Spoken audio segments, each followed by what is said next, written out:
बिस्मिल्लाहिर्रहमानिर्रहीम। अस्सलाम वालेकुम। कैसे हैं आप सब? जहाँ रहें खुश रहें, आबाद रहें। आज मैं आपके साथ पिज़्ज़ा पाई की रेसिपी शेयर करूँगी जो कि बहुत ही मज़ेदार बनते हैं, बहुत इजी हैं। लंच बॉक्स के लिए ये आइडिया बहुत ज़बरदस्त है। आप इसको बना के फ्रीज़ भी कर सकते हैं और बच्चों को ये चीज़ बहुत पसंद आएगी। सबसे पहले उनकी फिलिंग रेडी करेंगे। 250 ग्राम्स चिकन लिया है, 1 tablespoon chilli sauce, 1 tablespoon soya sauce, 1 teaspoon vinegar, 1 teaspoon salt, 1 teaspoon कुटा धनिया, 1 टीस्पून कुटा ज़ीरा, 1 teaspoon red chilli powder, 1 teaspoon किसी भी ब्रांड का tikka masala, 1 teaspoon ginger garlic paste, 2 tablespoon दही। ये सब कुछ डाल के अच्छे से मिक्स करेंगे और 10 से 15 मिनट इसको मैरिनेट करके छोड़ेंगे ताकि चिकन में अच्छे से टेस्ट आ जाए। 1 टेबलस्पून ऑयल डालेंगे पैन में और इस चिकन को कुक कर लेंगे।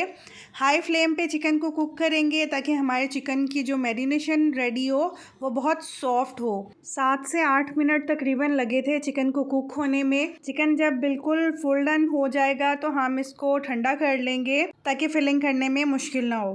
किसी भी सरफेस पे मैदा डस्ट करेंगे और जो पफ पेस्ट्री है उसको बेल लेंगे। थोड़ा मोटा बेलेंगे, ज़्यादा पतला नहीं करेंगे वरना जो पफ पेस्ट्री की लेयर्स आती हैं वो खुल के नहीं आएंगी। और हल्के हाथ से हम इसको बेलेंगे, बहुत ज़ोर से इसको प्रेस नहीं करना बेलते हुए वरना इसकी जो लेयर्स होती हैं वो दब जाती हैं। अगर आपको पफ पेस्ट्री की रेसिपी चाहिए तो मेरे चैनल पे मौजूद है, मैं डिस्क्रिप्शन बॉक्स में आपको रेसिपी का लिंक दे दूँगी। अब मैं पफ पेस्ट्री को स्क्वेयर्स में कट करूँगी क्योंकि हमने जो पिज़्ज़ा पाई रेडी करने हैं उसके लिए हमें स्क्वेयर्स में कटिंग ही चाहिए।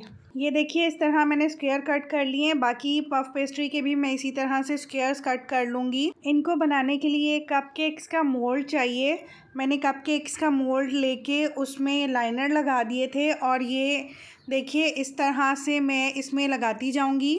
उंगली से थोड़ा सा प्रेस करेंगे ताकि थोड़ा सा गैप बन जाए। सारे मैं इसी तरह से सेट कर लूँगी। बहुत ही ज़बरदस्त बने थे। आप इनको बना के स्टोर भी कर सकते हैं 1 माह तक, बिल्कुल भी ख़राब नहीं होंगे। अब मैं इसमें पिज़्ज़ा सॉस लगा रही हूँ। आपके पास पिज़्ज़ा सॉस नहीं है तो आप केचप भी डाल सकते हैं, चिली गार्लिक सॉस भी डाल सकते हैं। सब में ही मैं पिज़्ज़ा सॉस लगा लूँगी और स्पून की मदद से सब में थोड़ा थोड़ा स्प्रेड कर दूँगी ताकि जब पिज़्ज़ा पाई की बाइट ली जाए तो हर बाइट में पिज़्ज़ा सॉस का टेस्ट आए। मुझे पिज़्ज़ा सॉस लगाते हुए थोड़ी कम लग रही थी इसलिए मैंने थोड़ी थोड़ी पिज़्ज़ा सॉस और ऐड की थी। आप इसमें कुछ भी चेंजेस करना चाहें तो अपने टेस्ट के हिसाब से चेंजेस कर सकते हैं। चिकन पैटीज़ वगैरह तो बहुत खाए होंगे, एक बार ये रेसिपी भी ज़रूर ट्राई कीजिएगा। आपको और आपके घर वालों को, बच्चों को, सबको ही ये रेसिपी ज़रूर पसंद आएगी और बच्चे तो डिमांड करेंगे कि हमें बार बार ये बना के दी जाए।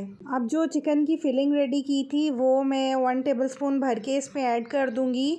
आप देख लीजिएगा जितनी ज़्यादा फिलिंग आप ऐड करनी चाहें उतनी ऐड कर सकते हैं, लेकिन ओवर नहीं कीजिएगा। इसी तरह से मैं सब में फिलिंग कर लूँगी। कैप्सिकम ऐड करेंगे जो कि मैंने छोटे छोटे क्यूब्स में कट किए हुए हैं जो कि बहुत ही अट्रैक्टिव लगते हैं। आप जो भी फिलिंग में ऐड करना चाहें, कॉर्न्स ऐड कर लें, वेजिटेबल्स में कुछ भी ऐड करना चाहें तो कर सकते हैं। मैंने यहाँ पे टोमेटोज़ को भी छोटे छोटे क्यूब्स में कट किया हुआ है, वो ऐड कर दूँगी। आपके बच्चों को जो भी फिलिंग में पसंद है वो आप ऐड कर सकते हैं। लास्ट में मैं इसमें चेडर और मोज़रेला चीज़ ऐड करूँगी, दोनों मिक्स की हुई हैं। थोड़े से मैंने रेड चिली फ्लेक्स भी स्प्रिंकल किए थे जो कि बहुत ही अट्रैक्टिव लगते हैं। अब मैं इनको 40 मिनट्स के लिए बेक कर लूँगी 180 डिग्री पर। अगर तो आप न्यू हैं मेरे चैनल पे तो प्लीज़ मेरे चैनल को सब्सक्राइब कीजिए ताकि इसी तरह से मैं अच्छी अच्छी डिशेज़ आपके साथ शेयर कर सकूँ। लास्ट में हम ऑरिगेनो स्प्रिंकल करेंगे फाइनल टच देने के लिए। अगर आपको रेसिपी पसंद आए तो लाइक कीजिए, कमेंट सेक्शन में अपना फ़ीडबैक ज़रूर दीजिएगा। वीडियो को लाइक एंड शेयर भी कीजिएगा।